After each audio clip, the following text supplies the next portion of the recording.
केंद्र सरकार ने देश के करोड़ों कर्मचारियों और पेंशनभोगियों के लिए एक महत्वपूर्ण कदम उठाते हुए 8वें वेतन आयोग के गठन को मंजूरी प्रदान की है।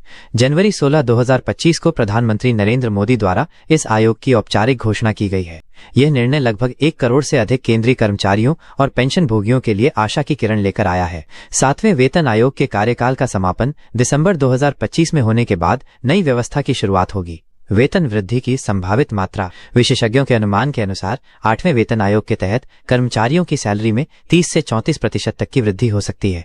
यह पिछले 7वें वेतन आयोग की 14% वृद्धि से काफी अधिक है। न्यूनतम मूल वेतन जो वर्तमान में 18,000 रुपए है, वो बढ़कर 51,480 रुपए तक पहुंच सकता है। इस गणना का आधार फिटमेंट फैक्टर है, जो 7वें वेतन आयोग में 2.57 था और अब 2.86 तक बढ़ने की संभावना है। लाभार्थियों का विस्तृत दायरा। इस योजना से लगभग 50 लाख केंद्रीय सरकारी कर्मचारी और 65 लाख पेंशनभोगी लाभान्वित होंगे।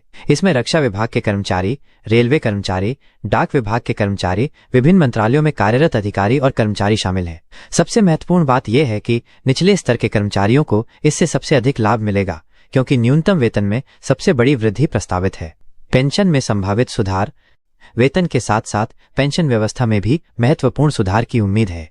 वर्तमान में न्यूनतम पेंशन 9,000 रुपए है, जो बढ़कर लगभग 20,500 रुपए तक हो सकती है। इसके अतिरिक्त यूनिफाइड पेंशन स्कीम अप्रैल 2025 से लागू होने की संभावना है, जिसमें पुरानी पेंशन योजना और एनपीएस का मिश्रित रूप होगा।